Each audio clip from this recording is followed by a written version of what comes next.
What's up, y'all? I'm back today with a new segment called No Skips. And the reason I call it No Skips is because I want to highlight music or albums or projects that I feel has no skips or little to no skips. It's hard to find a project nowadays with no skips. So I'm going to throw that caveat in there. The artist I want to talk about today and the album I want to talk about today is not to convince you that it's a worthy album because music is subjective.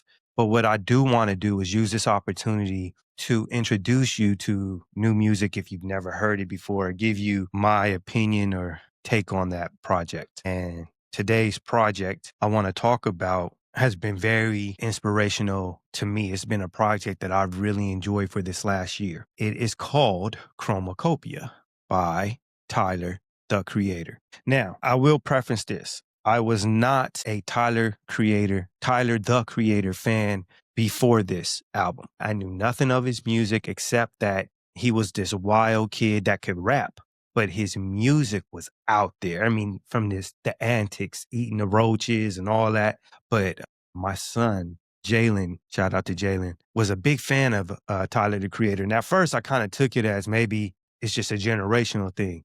But anyways, so let me tell you how I got into this album. It was Tuesday morning around 3 a.m. in the morning. And usually I have problems sleeping at night. So I got up and I started to wash dishes.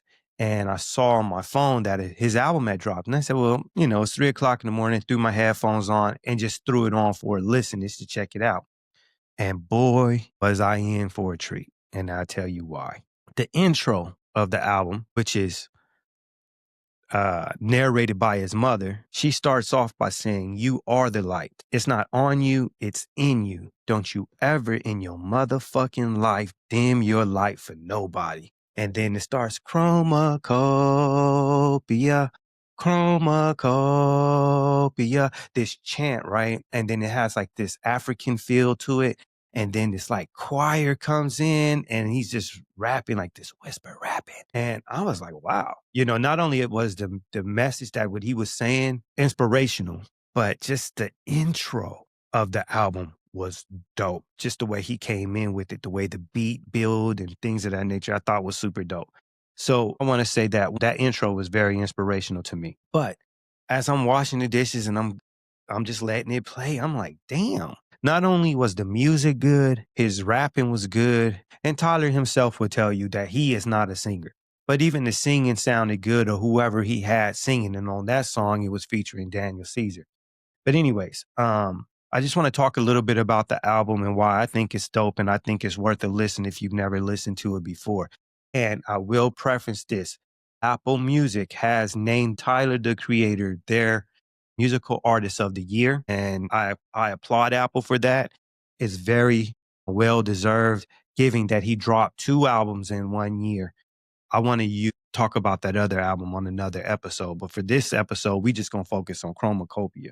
So one of the cool things I thought about the album, which was mad cool, is he dropped the album on Tuesday, vice Friday. Now, I live on the West Coast, so when things drop on Friday, we usually get it Thursdays, 9 p.m., right? I love that Tyler, the Creator, took it back to the old school and he dropped music on Tuesday.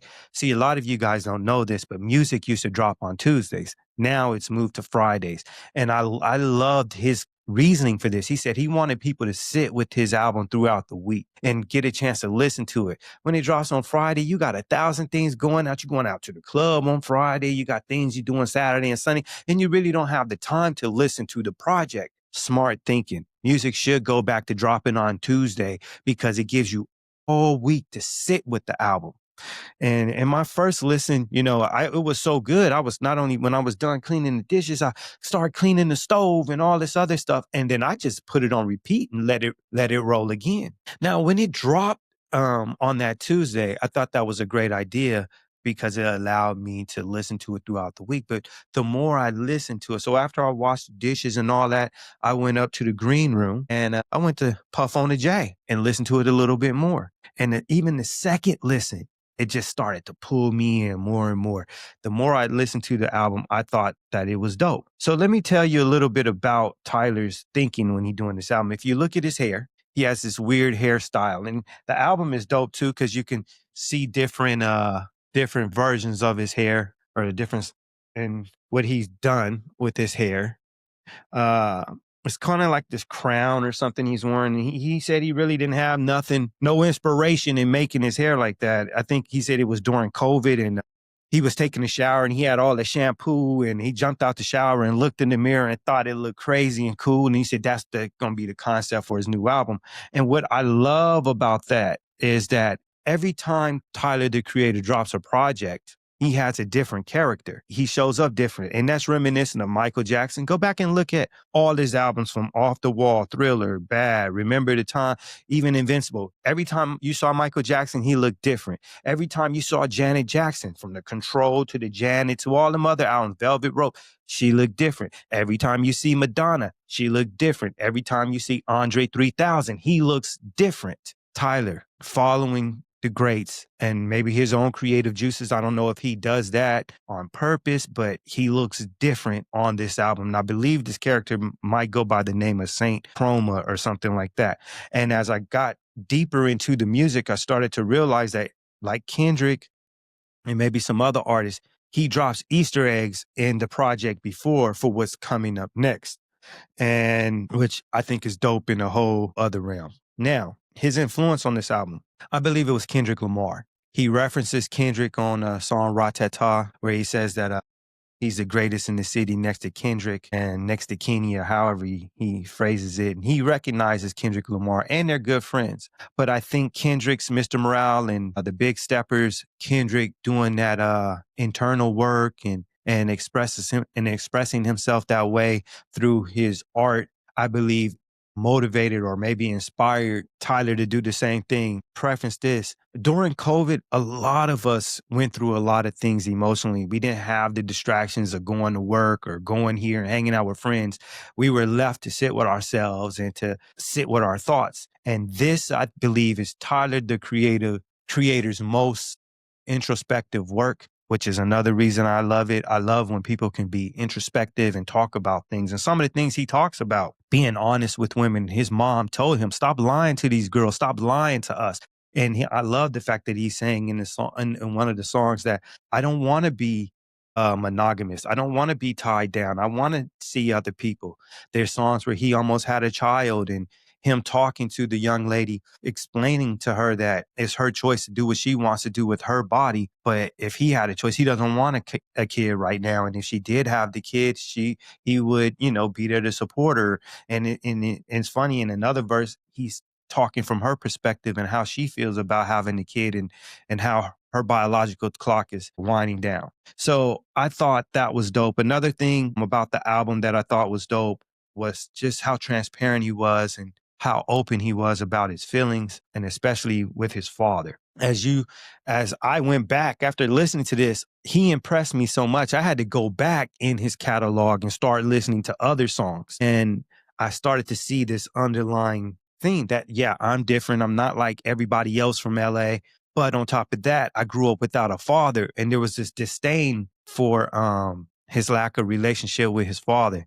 But on the song, and which I think is his biggest song on the album, it's called Like Him. And he sings in that song, which he admits he's not a great singer. But in the song, he's talking about, do I look like him? It's very emotional. And, his mother says he looks like him and this and that. But the thing at the end, his mom admitted that and told him not to be mad at his father, that his father was a good guy. And she was the reason that and that the father wanted to be in his life, but it was her. She was the reason why his father wasn't in his life. And she asked that Tyler forgive her. And given that he grew up with his mom, that's probably his first love. I know that had to be hard for him to hear, but I thought it was mad dope.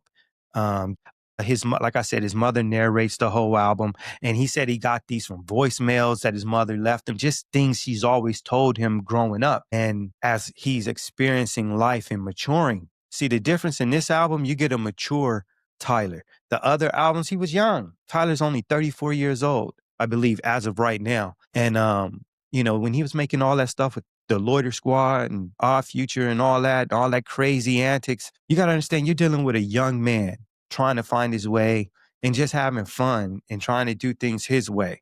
And what I learned by just listening to this one album, it made me go and look at this man and discover who he is. And one thing I did discover was that he is a dope producer. Okay. This album, if you love instrumentation, this album is the lick. And let me tell you why. Tyler is a student of the game, not just hip hop, but R&B. That's his shit. And I believe he likes other genres too. But what shocked me, I love music. And I can't say I love all music, but I love a lot of different genres. And as I got older, my palette evolved, right? And I believe he was on that early. And he knows so much about music being 34 years old. And that's what shocked me. It's like, damn, he's sort of like me. He knows albums that came out before he was even born. And he can tell you the tracks and this and that. And to me, that really impressed me because he is a music lover like myself.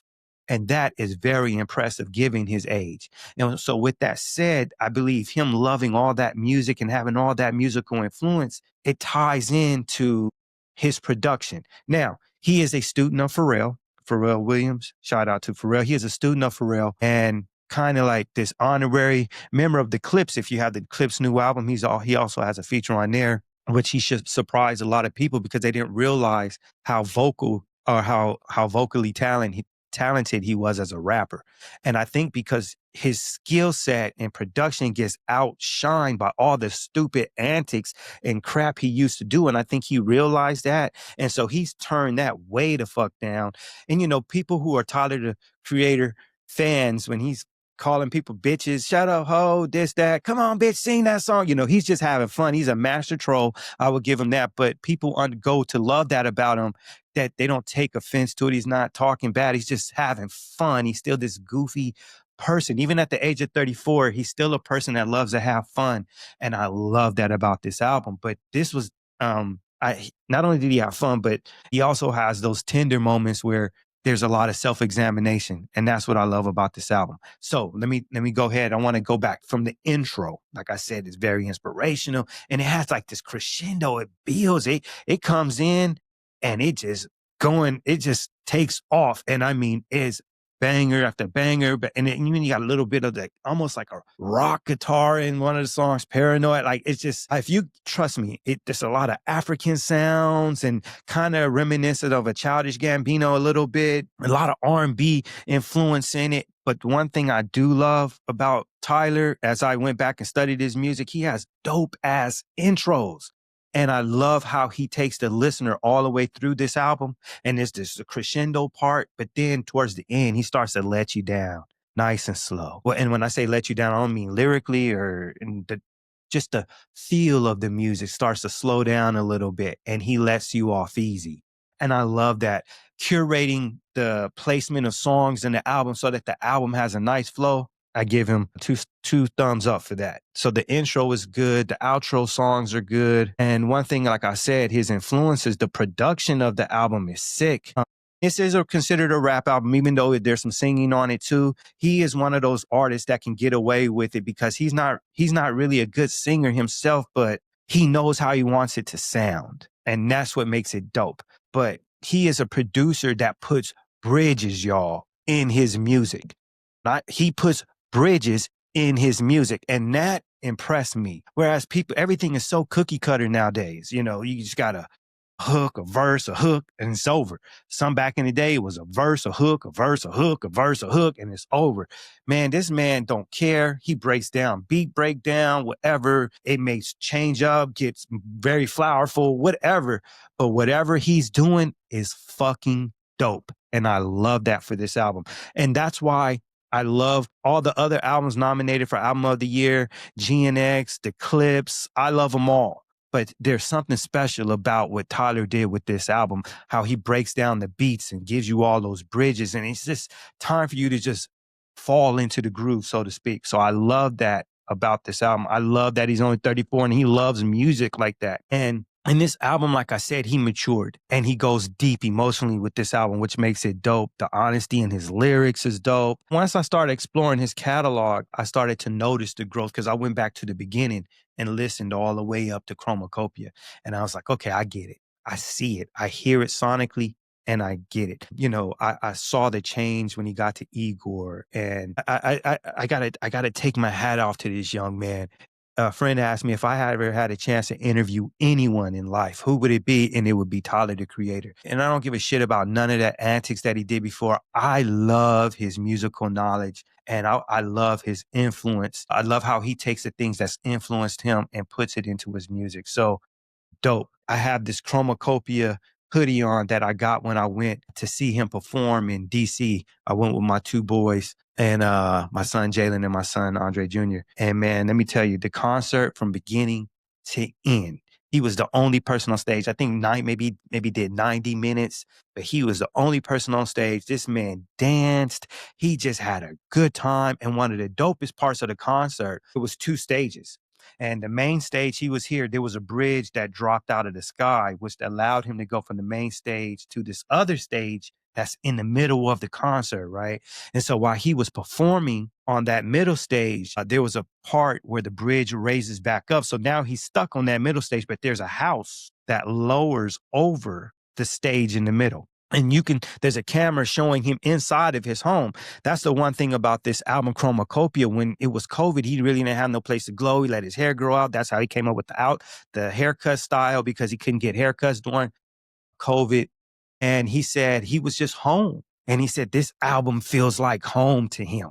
You know, back at Hawthorne, California, where he's from, he went back home and he got the motivation. That's why his mom is on it, because mom is home to him. And so I love that about him. Well, anyways, at the concert, when the house lowers over him, he's scrolling through his discography, right? And he's seeing, and I love how he gave shout out to Jill Scott and all these other, Erykah Badu, all these albums he had in his collection, but it was a perfect way for him to dive back into his old collection and transition from the Chromakopia set to some of his other stuff, like Goblin and I don't know the name of all them other albums, but whatever the albums were, he was going through Flower Boy or Cherry Bomb and all that shit. But anyways, doesn't matter. I love that aesthetic that he did for the concert. I thought it was a dope concept. So let's talk about a little bit of the features on this album. This, like I said, one starts off with Daniel Caesar. He has another song, Darling I, which is a good song. I don't know why it's infectious. I just keep falling in love, darling. I keep singing. I've been singing it all morning. Tizo touchdown on it. He has another song, Take Your Mask Off, with Daniel Caesar and LaToya Williams. The song that I seen a snippet for, a video for, was Sticky, right? I don't know why he didn't release a whole video for that, because that song go hard. I'm pretty sure you probably heard it already. Sticky. If you haven't, it features Glorilla, Sexy Red, and Lil Wayne. And believe it or not, Tyler, the Creator, holds his own on there with Lil Wayne and Glorilla and Sexy Red. Thought It Was Dead features Schoolboy Q and Santi Gold, which is dope. He has a song Like Him with Lola Young, and then he features Doechii also on the album. Listen, this is a solid project from beginning to end. Nominated for several Grammys, along with another album he just dropped that I want to do another episode on. So for right now, I want to say, is it worthy of Album of the Year? In my opinion, yes. I love Kendrick's GNX, but GNX, I just feel musically, sonically, does not sound better than Chromakopia. I love Kendrick. I love that energy Kendrick was on. And if anybody knows me, they can tell you, me being an LA native, I love Kendrick, right? Love what he did. But for me, my vote, Album of the Year, goes to Tyler, the Creator, with Chromakopia. Now, I know this is called No Skips, and truth be told, I give this album no skips. It has no skips on it for me. I love every song on it. And I hope when you get a chance that you just take the time to give this album a good listen, because it's well worth it. I appreciate Tyler's effort on this project. And I've been sitting with it for the last year, and I still listen to it almost every day. I can't lie. I think this is a dope ass album. This album introduced me to Tyler, the Creator, and he himself, by going back, looking at his interviews and listening to how he conducts himself and the things he talks about now, I see the maturity in him. I see the growth in him. I see his passion for what he does. And I want to salute that brother, because he's doing a good job with his music. And I'm so happy to have an artist like this do music. I'm so tired of the cookie cutter, I ain't calling them fake artists, but they just are not. I feel like they don't bring what Tyler brings to the table, from the production, the honesty, the creativeness, his vision. Tyler, the creator, is the shit, and I gotta say that. But this album right here, Chromacopia, for me gets no skips. So that brings us to the end of this segment. But do me a favor. If you like this and the things I've been doing, please go down and hit that subscribe button. I need you to go to my YouTube page, Andre Lamont Floyd, and subscribe. I need subscribers so I can start bringing more good content to the page for you. But I hope you enjoyed this. Until next time, this is Andre Lamont Floyd signing out. Peace.